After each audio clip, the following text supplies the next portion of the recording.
makita.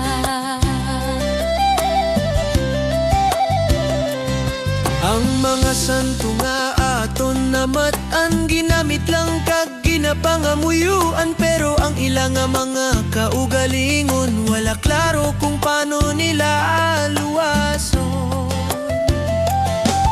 Magsunod sa mga kasuguan, sa ngaton amay nga gintugian, para makalikaw kita sa kasalanan, kag mabuhi padayon diri sa kadutaan. Siya ang aton nga ginahulat, hindi ang tao nga ilagin buhat-buhat. Basahasang maayo ang kasulatan, para hindi ka matunto sang kalibutan.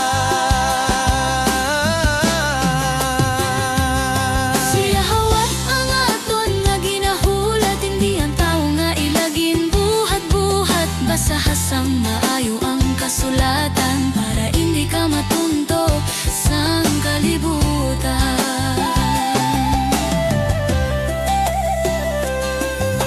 Ginhimo ang relihiyon para sa aton, isa ka paagi para kita pahagupon. Ginpaagi nila kita sa pabuot-buot, para ang ila plano hindi ta malabko.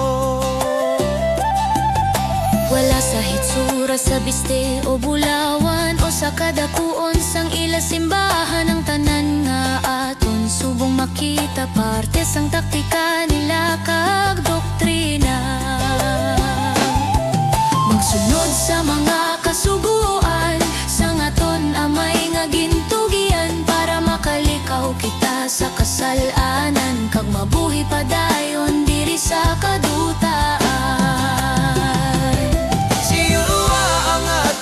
Ginahulat, hindi ang tao nga ilagin buhat-buhat. Basahasang maayo ang kasulatan, para hindi ka matunto sang kalibutan.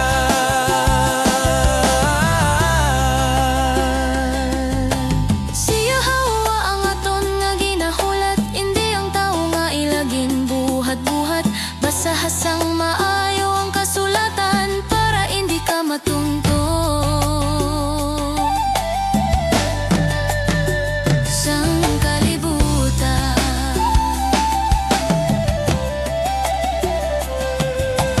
Mangita kasang sabat sa pamangkot, pantasya ang ihatag, puro manlusbot. Hindi magpati sa ginahambal sa libro, mas nalipay pa samtang ginatunto.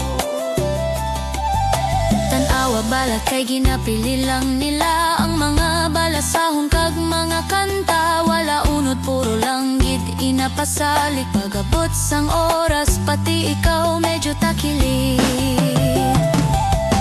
Magsunod sa mga kasuguan, sa ngaton amay nga gintugian, para makalikaw kita sa kasalanan, kag mabuhi padayon diri sa kadutaan.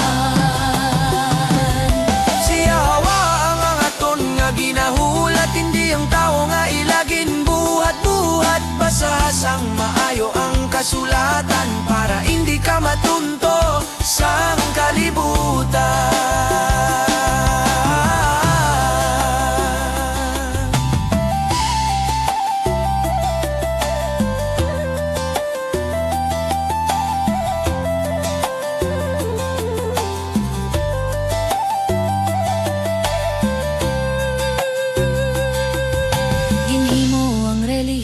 Para sa aton isa ka paagi, para kita pahagupon. Ginpaagi nila kita sa pabuot-buot, para ang ila plano hindi ta mamangko.